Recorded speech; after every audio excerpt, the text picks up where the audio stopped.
Every single year in football, there's one club that just decides to absolutely defy expectations and go on insane runs that usually end up in one form of success or another. And this year, it's the club that we all love to hate on, Diego Simeone's Atletico Madrid. In the sneakiest of fashions this year, Atletico Madrid have well and truly established themselves as La Liga contenders this year. Because with 17 games played, they're sitting in second place tied on points with Barcelona with a game in hand. In fact, their next game is against Barcelona, so they have the opportunity to do the funniest thing ever and go into first after this video goes up, or get absolutely battered after this video goes up and then I look like a dumbass. And I do want to hold up my hands and say I'm sorry to Atletico Madrid fans, because earlier this season I made a video where not only did I write off Barcelona from winning La Liga because I expect the Galacticos 3.0 to have an easier time and to run away with the league, but I also just didn't mention Atletico Madrid at all. And yet here we are at this point of the season where they're currently sitting above their bitter rivals in the table. But in my defense, Atletico Madrid haven't really been flawless in these last few years and haven't really found themselves in these challenging positions. If we take a look at the last 5 La Liga campaigns, only once did they find themselves in a similar position after the first 17 games played. Usually they'd be anywhere from 6 to 14 points off of first place. But if we take a look at the one season where they'd kind of defied these expectations and did challenge in those first 17 games, it could prove to be a good omen, because this season they actually went on to win La Liga. And by no means am I trying to say that Atletico Madrid have the best case scenario, the best case and the only case to win La Liga this season, but they're definitely cooking something and we need to take a look at what's going on in the kitchen. And real quick boys, if you're new to the channel enjoying the content, don't forget to leave a like, comment, subscribe. We're dropping weekly football videos, so make sure you hit that notification bell so you don't miss an upload. And of course boys, if you're not new to the channel, welcome back. Glad to have you around for another video. But with that being said boys, let's get into the incredible season that Atletico Madrid is having to this point in time. Pretty much from the word go this year, Atleti have been very consistent with their results. In fact, in their first 10 La Liga games, they would go undefeated, which even though it wasn't 10 straight wins, it's still a pretty impressive feat considering they don't have the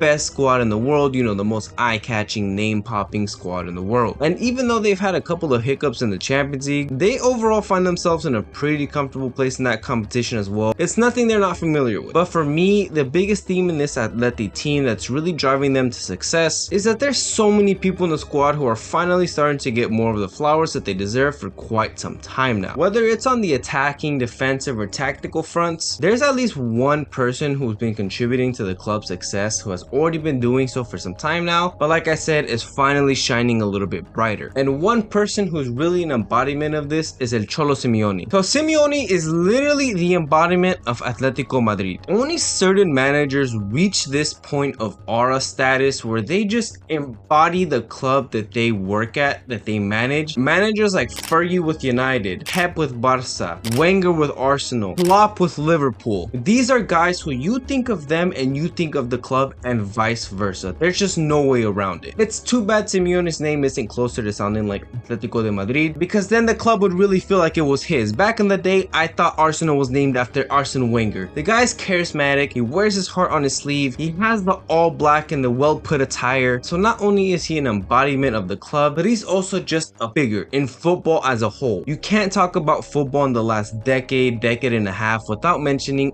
Diego Simeone, and he's still well positioned at the helm of this football club. He is the figure that is keeping everything going. But that's enough aura talk. He's also delivering when it comes to the actual football that we're seeing. Before the season even really kicked off, he identified squad issues and he tried his best to address them in the summer. For example, he identified that Morata and Depay were not going to be enough when it came to attacking options. So what did he do? He went and brought in Julian Alvarez from Manchester City for 81.5 million euros. And of course, it's not just him, it's the recruitment team and all that good stuff. But still, El Cholo Simeone wanted Julian Alvarez, he got him, okay? And so far that decision has paid dividends because the guy has been cooking for Atleti this season. He saw that the midfield and defense were going to need reinforcement, so he brought in Gallagher from Chelsea and Lenormand from Real Sociedad, because these are guys that would very much fit the Diego Simeone style of play. So with some of these positions and these kind of of gaps in the squad filled, Simeone pretty much just had to make sure his tactics, his vision, his little tweaks that he would make throughout the preseason would fully flesh out throughout the season, have Atletico challenging on all fronts. And this year so far, we're seeing another defensive masterclass from Simeone and from Atletico Madrid. We already know that defensive styles are his bread and butter. Of course, there's countless memes of Simeone and Atleti parking the bus. Heck, the reason why I said we all love to hate Atletico Madrid is because of how defensive they play. But this year, it's really going crazy. He has not burnt the toast this year, I'll tell you that. They have the best defensive record in La Liga with only 11 goals conceded. If we take a look at this point last year for Atleti, they had already conceded 4 more goals. It's a big deal. 4 goals doesn't sound like a lot, but when you think about it, 17 games in, 4 goal difference, that's a good difference. He has guys like Lenormand, Lenglet, Jimenez, and Witzel defending with passion. As I mentioned, he doesn't have the best squad in the world, but he has these guys who are willing to die for him because they're buying into his vision. Not only this, but the way that Simeone actually sets up his teams makes it easy for them to see out these games. The defensive banks that he has operate in such a disciplined fashion that it's so hard for most teams that aren't actually super elite to break this team down. And in order to have a defensive structure like this where these players are pretty much operating full strength, fully locked in, clocked in the entire 90 minutes, they have to buy into the manager and their system, right? Obviously, Simeone has had some success before, but on top of that, the guy is delivering on a passion standpoint. Simeone this year is the first ever manager in La Liga history to hit 700 games with the club as a manager, of course. And when you have a guy like this at the club, a figure like this, it's very easy to buy in as a player. Altogether, Simeone is truly a driving force of all the defensive success that this club has had this year. Of course, he's also drawing up the attacking schemes and stuff like that, but when it comes to the defensive structure, this is where he really shines. But if we take a look at the other side of the pitch, you have a couple of guys who are absolutely hooping and are finally getting the flowers they deserve. First off, we have Antoine Griezmann. He is one of the most underrated ballers of our generation. Yes, he's had bad seasons in the past, but this year we're seeing a return to form from him. He's been doing pretty much everything for Atleti from an attacking standpoint. He already has 11 goals and 6 assists in all competitions, and just by the way he's playing, the slightly deeper role that he's taking, we're seeing a version of Griezmann that we really last saw at the 2018 World Cup, where he was pretty much the dictating force for France's attack, creating chances for Giroud, creating chances for a younger Mbappe, a driving force, the key of the attack. Antoine Griezmann is what we're seeing again. Since the 2018 World Cup and before this season, we were ready to write this guy off. A bad move to Barcelona, a couple of off seasons with Atleti, trying to get his footing back. We were ready to just say this guy was done and he was a fraud and he was a bum and all that good stuff. But he's really bounced back so beautifully, and it's showing the world exactly why his name deserves to be near the top. On his day, his technique is up there with the best of them. He's in the upper echelon for metrics that involve being able to get his teammates into scoring positions. He's averaging almost a 7.5 rating so far in the Liga. Like I said, he's doing it all. He's playing that very unique role where he drops down a little bit more. He's on the ball a lot. He's creating chances. Like I said, in 2018, he had Giroud, and this time around, his running mate is able to absolutely thrive from the positions that Griezmann's taken up. And of course, that is Julian Alvarez, Griezmann's true partner in crime this season. They have Angel Correa at the club, they have Sorloth at the club, but it's really Julian Alvarez who's stepping into his new role at the club and just going crazy. Having left Man City the season after they won 4 league titles in a row, all eyes were on Julian Alvarez to see how this new challenge would really go for him. And so far, he's been brilliant. Not having to share the proper number 9 role with Erling Haaland has been such a blessing for him. He's finally getting the opportunity to lead the team pretty much by himself. Of course, he has Griezmann to play along with, but with Griezmann taking that role of getting on the ball a little bit more and creating chances for those around him, it's allowing for Julian to be a little bit more further up the pitch and return to a goal scoring output that we saw last from his time at River. Julian already has 12 goals and 2 assists so far this season, so it's really just up for him from here. At City, he wasn't always the main guy, and now he is, so he's just bound to hit these streaks where he's scoring goal after goal after goal, week after week, because we know he's capable of doing it. He didn't always have the chance at City. Yes, him and Haaland shared the pitch a handful of times, but it's a lot different having to share and compete for that space in the box with Erling Haaland compared to just having that space to be your own player. And since it's just his first season at the club as well, he has a lot of time to really just continue to prove himself to be the leading goal scorer for this team as they're trying to achieve more and more in La Liga and in the Champions League as well. And I mean, hey, he has a great list of strikers behind him. Agüero, Forlan, David Villa at points, Fernando Torres. These are all guys who came through Atletico Madrid. So if there's any club that's going to foster a great great young attacker, it's gonna be these guys. So as you can see, Atletico's really cooking on both ends of the pitch. And they also have a very balanced midfield with players like Koke, De Paul, and Gallagher, all giving their fair share when it comes to doing the dirty work that's required to make a system like this work. So with